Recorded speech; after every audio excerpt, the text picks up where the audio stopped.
Hillary and Obama want to make you poor and pathetic. We have all their white papers. They hate you. They hate prosperity. They hate God. They hate children. And goddamn them to hell.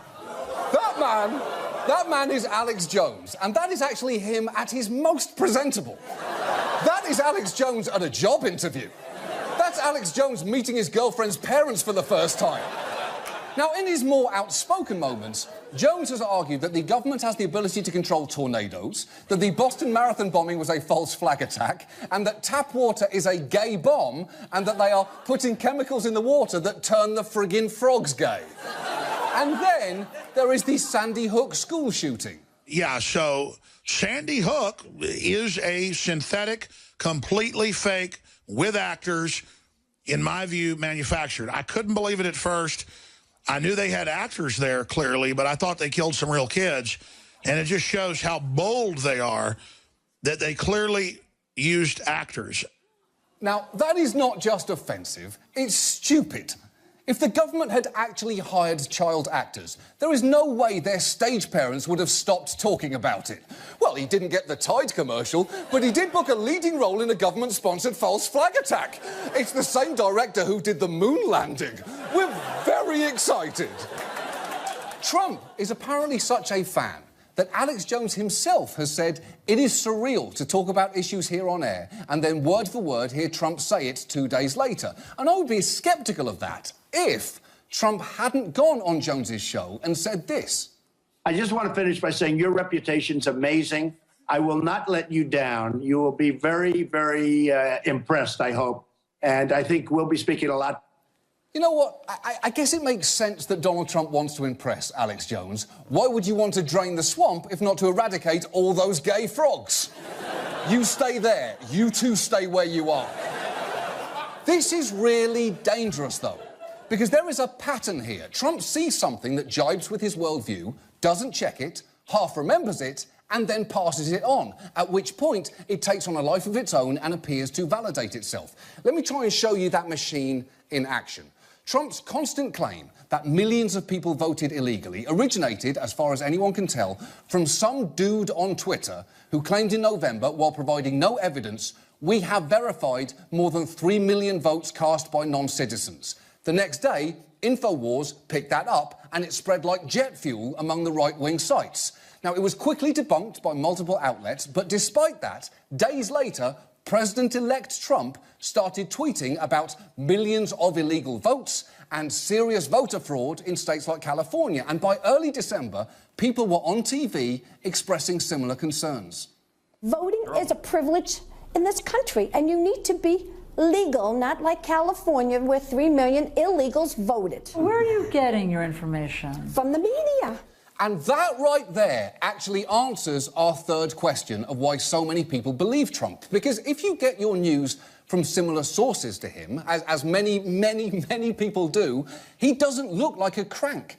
He looks like the first president ever to tell you the real truth. But rumours can be really tenacious, and I'll prove it. What rumour do you think of when you hear the name Richard Gere? Well, here's the thing. There is no proof that he did that. If you think about it, it's ridiculous. Have you ever held one of those things? There's no way it was possible. But if the president went on TV and told you it was true, you'd go, I knew it, thank you, I knew it. Finally someone said it. But that loop gets much more dangerous when you're not talking about something as silly as gerbils. Trump validated his supporters' beliefs about voter fraud, and in turn, they validated his. Because even when he was directly confronted with the lack of evidence, this is how he responded. You know what's important? Millions of people agree with me when I say that. If you would have looked on one of the other networks and all of the people that were calling in, they're saying, we agree with Mr. Trump, we agree. They're very smart people. Right, but just because they believe you and you believe them doesn't make it true. This isn't like Peter Pan, where believing in fairies will keep Tinkerbell alive. This isn't a magic thing, Peter. She has Lou Gehrig's disease. And maybe instead of clapping, you should have done the ice bucket challenge, then she'd still be alive. I'm sorry, Peter, but she's dying. Tinkerbell's dying. A new report from USA Today found Trump and his businesses have been involved in at least 3,500 lawsuits over 3 decades. 3,500 lawsuits. That is unprecedented for a presidential nominee. In fact, if each lawsuit involving Trump were the basis of an episode of Law and Order, they could sustain all 456 episodes of the original, all 389 episodes of Law and Order SVU, all 195 episodes of Law and Order Criminal Intent, and all 22 episodes of Law and Order LA, as well as every episode of The Practice, Ally McBeal, LA Law, Boston Legal, Night Court, The Good Wife, Matlock, Jag, Perry Mason, Judging Amy, The Guardian, The Public Defender, Owen Marshall, Counselor at Law, Harry's Law, Courthouse, Suits, Family Law, Sweet Justice, 1971's The DA, 2004's The DA, Reasonable Doubts, Damages, Shark, The Defenders, The Paper Chase, Head Cases, Judge for the Defence, and all 3 episodes of NBC's First Years. And at that point, you're still missing 1 lawsuit. But you've also basically run out of television shows about lawyers, meaning Trump's lawsuits exceed the limits of the fucking genre. Well, lately, there have been some new developments with Trump-related litigation after he complained about a judge presiding over 2 particular cases against him. I have a judge who is a hater of Donald Trump. A hater. He's a hater. His name is Gonzalo Curiel. And he is not doing the right thing. The judge, who happens to be, we believe, Mexican, which is great. I think that's fine. Oh, you do you? You think that's fine? Great news, people of Mexican descent. Donald Trump thinks it's fine for you to be a human being existing on this planet. Now, for the record, the judge in question was born in Indiana, but that's not the point, because as he later clarified, it was the judge's Mexican heritage that made him unfit to judge Trump. You're invoking his race when talking about whether or not he can do his job. Jake, I'm building a wall, okay? I'm building a wall. I'm trying to keep business out of Mexico. Mexico's fine. There's nothing... But he's American. He's an American. He's of Mexican heritage, and he's very proud of it, as I am where I come from. Wait, where exactly are you from? Because you look like you came out of a clogged drain at the Wonka factory, and you know what? That's great. I think that's fine. But think about what he's implying there. The judge is unfit to do his job because of his ethnic background. And just this morning, Trump took it a step further. What if he was a Muslim, though? You've been very tough on temporary Muslim immigration bans. If it were a Muslim judge, would you also feel like they wouldn't be able to treat you fairly because of that policy of yours? It's possible, yes. Yeah, that would be possible, absolutely. I would say that was the dictionary definition of bigotry, except after this campaign, the definition of bigotry might just become see Trump, Donald. Now, as it happens, the judge he initially insulted is overseeing cases involving the controversial Trump University, and he ordered a cache of documents to be released this week, which was very exciting to us, because we actually looked into his university when we did our big piece on Trump back in February, and it wound up on this very long list of awful Donald Trump stories that we literally didn't have time to delve into, even in a 22-minute piece. But once we started reading through these new documents, we figured, oh, fuck it, let's take some time to talk about it now. Because Trump University is kind of amazing. Back when it opened, Trump made some big claims. At Trump University, we teach success. That's what it's all about, success. It's going to happen to you if you don't learn from the people that we're going to be putting forward, and these are all people that are hand-picked by me, then you're just not going to make it in terms of the world of success. The world of success? It sounds like what Donald Trump calls his bedroom. Welcome to the world of success. Please enjoy a mint and a non-disclosure agreement. Now, unfortunately, Trump University ran into problems in several states, starting with the name itself. We started looking at Trump University and discovered that it was a classic bait-and-switch scheme. It was a scam, starting with the fact that it was not a university.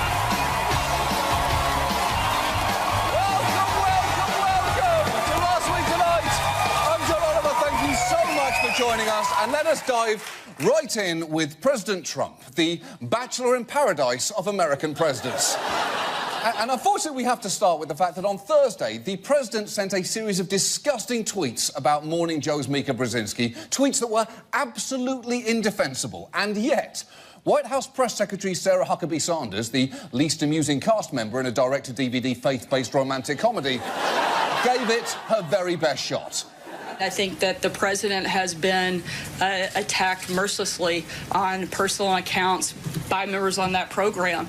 And I think he's been very clear that when he gets attacked, he's going to hit back.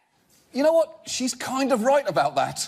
Trump is basically a walrus wearing a T-shirt that says, "I have diarrhea." He's pretty open about how grossly shitty he can be.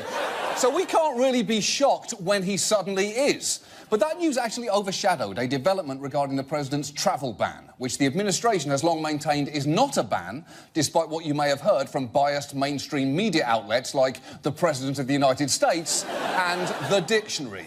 You may remember Trump's original executive order halted all refugee admissions and temporarily barred people from 7 Muslim-majority countries. It was met with widespread protests and dozens of lawsuits resulting in courts placing both the ban and Trump's subsequent revision of that ban on hold. And this week, the Supreme Court got to weigh in.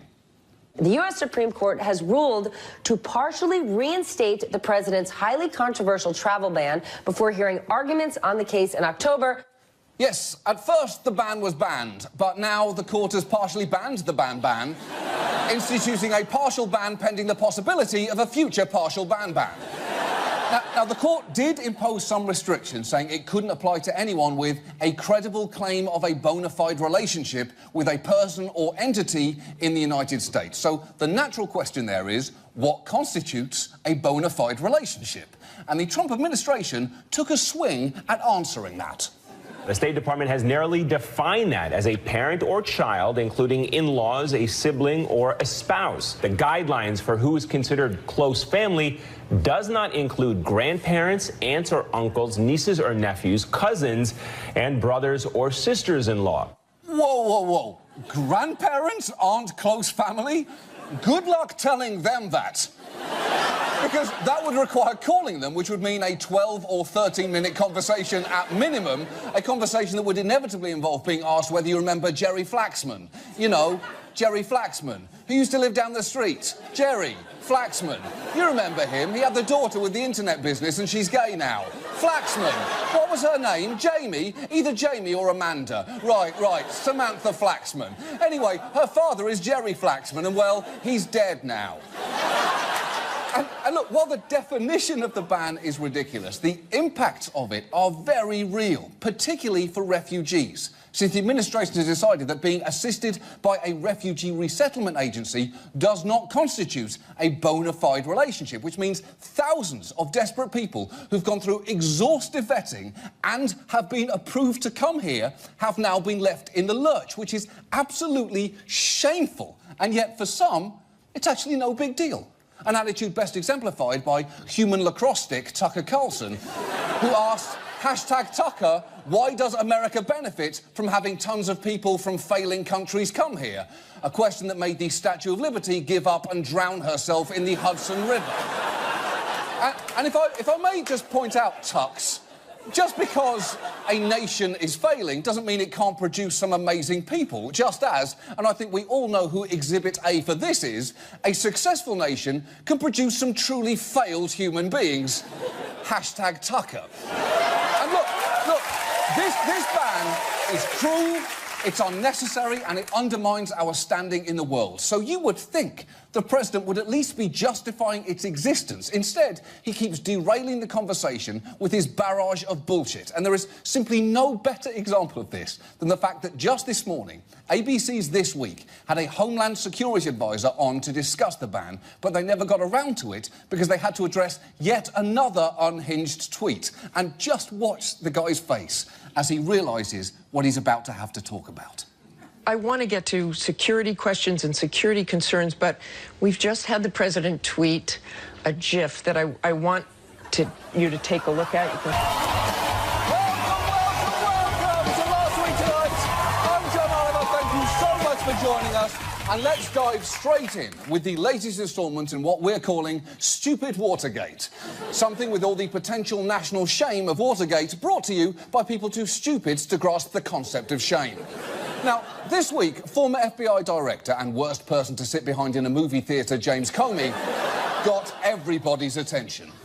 Breaking news tonight, striking revelations and allegations from James Comey. Under oath, telling Congress he has no doubt he was fired because of the Russia investigation.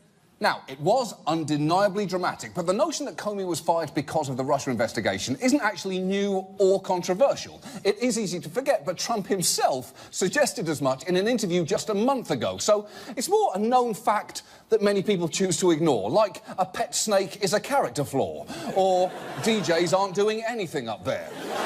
But nevertheless, James Comey, the result of a more security guard's drunken hookup with an oak tree, did testify before the Senate Intelligence Committee, and within 3 minutes, he had forcefully addressed Trump's initial excuse for firing him. Saying that the organization was in disarray, that it was poorly led, that the workforce had lost confidence in its leader. Those were lies, plain and simple. Well, hold on there, because let's be honest here. Donald Trump's lies are never plain and simple. Each one is like an everlasting gobstopper. You'll never make it through every layer because it was produced by an insane person who should never be in charge of anything.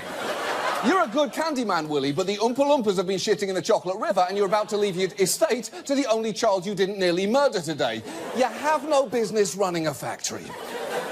And that was just one of many times Comey questioned the president's credibility. Just listen to the amazing reason that Comey gave for taking detailed notes on his meetings with Trump. I was honestly concerned that he might lie about the nature of our meeting, and so I thought it really important to document. He is describing his meeting with the president like a person who thought he was about to be murdered. Well, all of a sudden, we were alone, so I texted my location to a friend and tried to get some of his DNA under my fingernails. And look, it is a good thing that Comey, a disgruntled giraffe who was somehow cursed by a warlock to head the FBI, did take notes, because some of his encounters with the president got pretty weird, like the infamous dinner where Trump allegedly asked for his loyalty. How unusual is it to have a one-on-one dinner with the president? Did that strike you as odd? Yeah, so much so that I assumed there would be others, that he couldn't possibly be having dinner with me alone. Yeah, he was tricked into a one-on-one dinner with Donald Trump, which is definitely not the first time that that has happened. Comey is just lucky, frankly, that Trump didn't try and pull the old hole in a bucket of popcorn trick.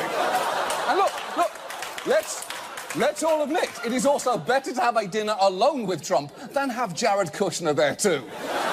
Just staring at you silently with his creepy dead eyes. Oh, is that you, Jared? I thought you were a painting of an orphan from the Great Depression. But the truth is, the most tantalising moments may turn out to be the things that Comey didn't or wasn't able to say, like in this exchange. Do you believe Donald Trump colluded with Russia? It's a question I don't think I should answer in an open setting. Yeah, I can't answer that question here, although I have been screaming the word yes into this paper bag for the last 4 weeks, which I can submit as evidence to the committee if required. I will, however, need to be provided with a new scream bag. Now, Comey declining to answer doesn't necessarily mean there's anything there. He could just be operating out of an abundance of caution. But there was a moment where he seemed to hint at something new, and it came when discussing the FBI's lack of surprise at Attorney General Jeff Sessions recusing himself from the Russia investigation. Our judgment, as I recall, was that he was very close to and inevitably going to recuse himself for a variety of reasons. We also were aware of facts that I can't discuss in an open setting that would make his continued engagement in a Russia-related investigation problematic.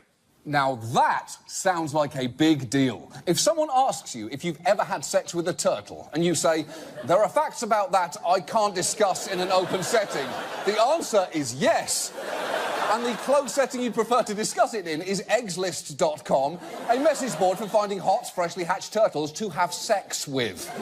Now, all in all, Comey's testimony appears pretty damaging for the White House, and in the immediate aftermath, even only Donald Trump could use a conversation about missile strikes in the Middle East to advertise the cake at Mar-a-Lago.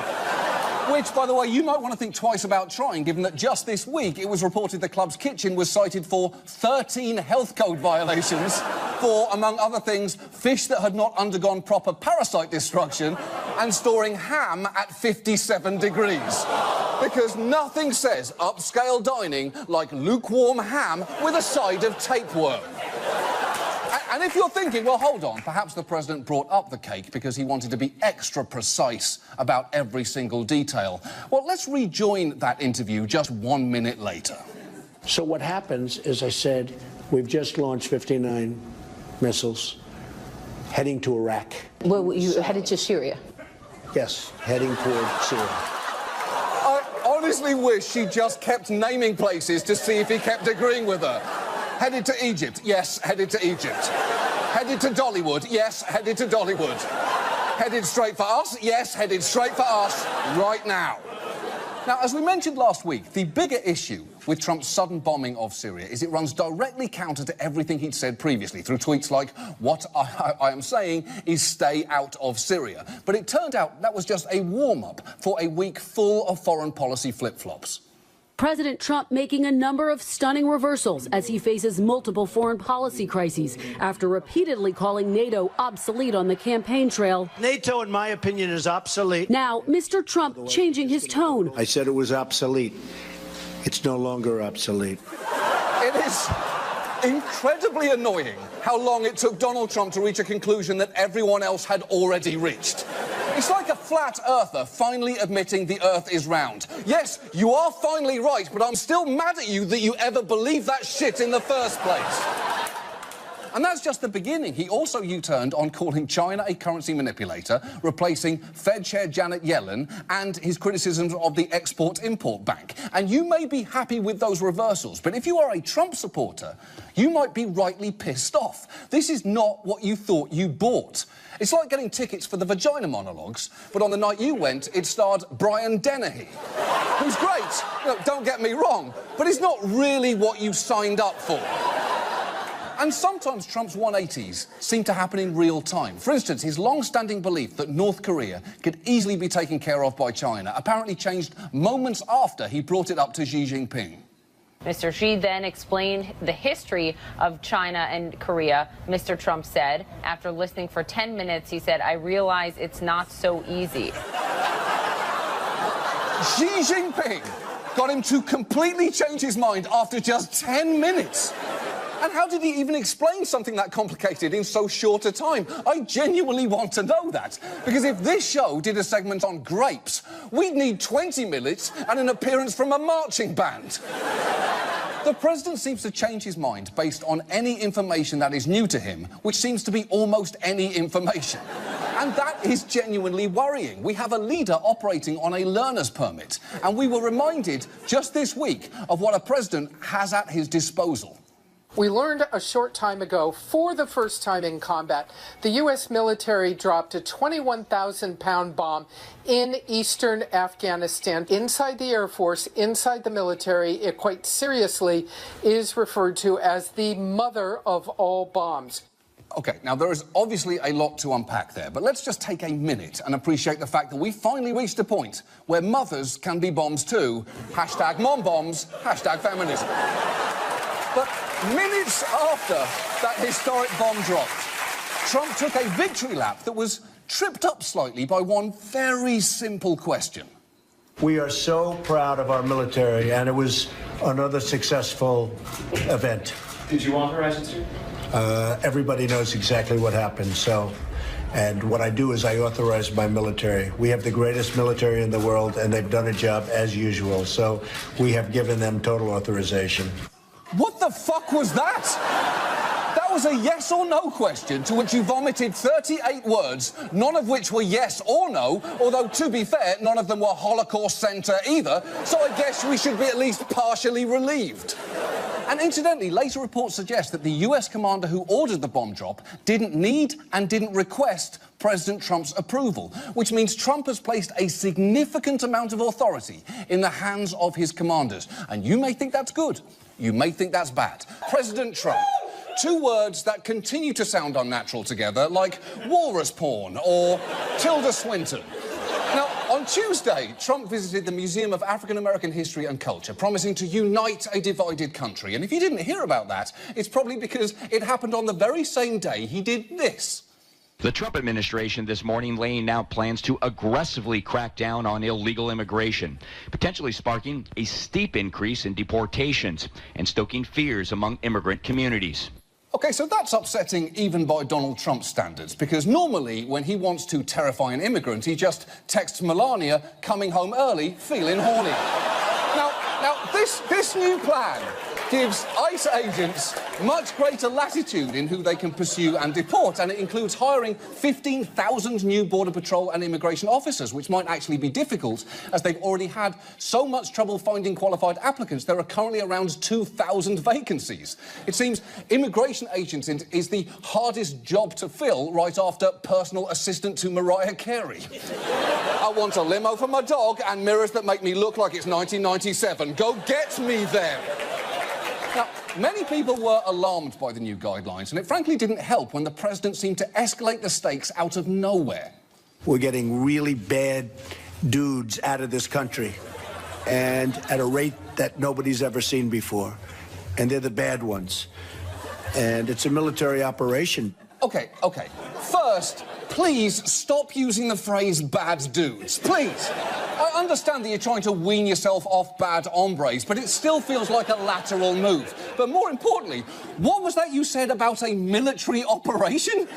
That is a casual way to mention that you've deployed the armed forces. And luckily for everyone, Emmy-winning actress Melissa McCarthy was on hand to set the record straight with the world's least convincing explanation.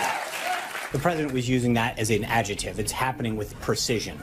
OK, Mel, but presidents really need to be precise with language. When you're the commander-in-chief, the term military operation has consequences. It's not just a meaningless word you can throw around like consultant or superfood. But please don't think that Trump just went after immigrants this week, because he targeted children too.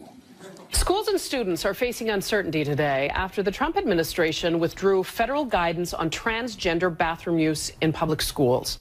Yes, it seems one by one Trump is delivering on his promise to make entire subsets of the American citizenry concerned about their safety and well-being again. Hashtag Masota Cat Soba. But this is gratuitous in so many ways. The guidelines had already been suspended last summer, and there's a Supreme Court case that may settle many of these issues, on top of which all the guidelines recommended was that students be called by their preferred name and pronoun, be allowed to use the restrooms and locker rooms consistent with their gender identity, and, regardless of gender, be able to wear a tux to prom or a dress in yearbook photos, which is a good rule. If the government wants to address an actual problem with yearbooks, maybe ban quotes by Dave Matthews. Oh, really, Dylan? You've got so much to say, evidence is stacking up to the contrary. And look, as we've discussed before on this show, anti-transgender rules like bathroom bills are almost always rooted in deep sexual fear-mongering. The idea that they would provide cover for predators to sneak into ladies' locker rooms, despite the fact there is virtually no evidence of that happening. What there are reports of are of Trump himself barging in on women and teenagers who competed in his pageants while they changed, something that, in characteristic style, he has both denied and been recorded on tape bragging about. I'll go backstage before a show. Yes. And everyone's getting dressed and ready and everything else. And, you know, no men are anywhere. And I'm allowed to go in because I'm the owner of the pageant, and therefore I'm inspecting it. You know, they're standing there with no clue. Is everybody okay? And you see these incredible-looking women. And so I sort of get away with things like that. Yeah, you do seem to sort of get away with it, which is exactly why, if we really want to protect women from predators, let's stop wasting our time with pointless, vindictive bathroom laws and instead launch a military operation to ban the president himself from women's rooms nationwide. And now, this. And now, some random thoughts from WCBS2 meteorologist John Elliott. So I'm told that if the light would hit him just right, Thomas Jefferson had red hair. So there's your first redheaded president. Hey, you know what? Our buddy Joe Iavelli ran in the New York City Marathon. He didn't break any records, but, you know, he ran and he finished. So way to go. That is great. That's truly